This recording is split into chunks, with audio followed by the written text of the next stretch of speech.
প্রিয় দর্শক বন্ধুরা, এই মুহূর্তের জন্য অর্গানাইজার টিচার বা সংগঠক শিক্ষক নিয়োগ সংক্রান্ত বিষয়ে উঠে আসছে গুরুত্বপূর্ণ খবর আপডেট এবং সেই সঙ্গে আসছে হাইকোর্টের দারুণ খবর। প্রমাণসহ সবটা আলোচনা করছি, প্রমাণসহ নিজে সবটা দেখে নিন। এই ভিডিওর মধ্যে অন স্ক্রিনে রেখে আলোচনা করছি, তো ভিডিওটিকে শেষ পর্যন্ত দেখবেন, কোনোভাবে স্কিপ করবেন না। চ্যানেলটিকে এখনই সাবস্ক্রাইব করে নিয়ে সঙ্গে থাকবেন।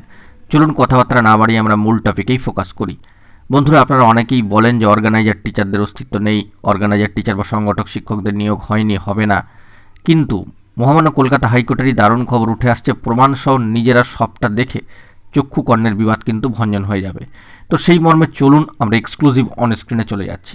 দেখতে পাচ্ছেন সরাসরি অন স্ক্রিনে মহামান্য কলকাতা হাইকোর্টের নির্দেশে স্থায়ী পদে চাকরি।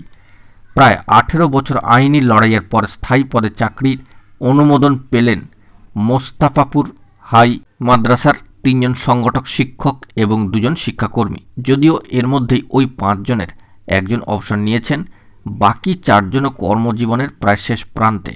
হাইকোর্টের নির্দেশ মোতাবেক চাকরি পাকা হওয়ার পাশাপাশি 2007 সাল থেকে বকেয়া বেতন, পেনশন ও নানা সুযোগ সুবিধা পেতে চলেছেন এই 5 সংগঠক শিক্ষক ও শিক্ষাকর্মী। বন্ধুরা, এখানে জানিয়ে রাখা দরকার যে এই মামলা কিন্তু দীর্ঘ সময় ধরে আইনি জটলার মধ্যে ছিল। কার্যত এই আইনি জটলা মেটার পরেই এই খবর আপডেট কিন্তু উঠে এসেছে।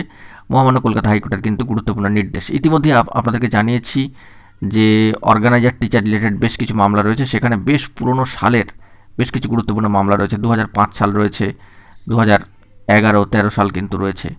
তো সেই বিষয়ে ধাপে ধাপে সমস্ত আপডেট আমরা নিয়ে আসবো, অন স্ক্রিনে যাবতীয় বিষয় রেখে আলোচনা করব। আপনাদেরকে আগেই জানিয়েছি আমরা কিন্তু অথেন্টিক নিউজ আপডেটগুলো পরিবেশন করার চেষ্টা করি। সেই দিক থেকে আপনারা চেষ্টা করবেন বিভ্রান্তিকর খবরগুলো থেকে একটু দূরে থাকতে, সচেতন থাকতে, সাবধান থাকতে। আমরা কিন্তু অথেন্টিক নিউজ আপডেটগুলি আপনাদের সামনে সরাসরি অন স্ক্রিনে রেখে এভাবেই আলোচনা করব। আগামীতে একাধিক গুরুত্বপূর্ণ খবর আসছে, সেই রিলেটেড যাবতীয় টপিককে নিয়ে আমরা কিন্তু তুলে ধরবো। এছাড়াও অফিসিয়ালি কোনো নোটিফিকেশান কিংবা কোনো বার্তা থাকলে এবং এইভাবেই কোনো সামাজিক পত্রপত্রিকায় খবর উঠে আসলে সবটা তুলে ধরবো। এখন এটুকুই, ভালো থাকবেন।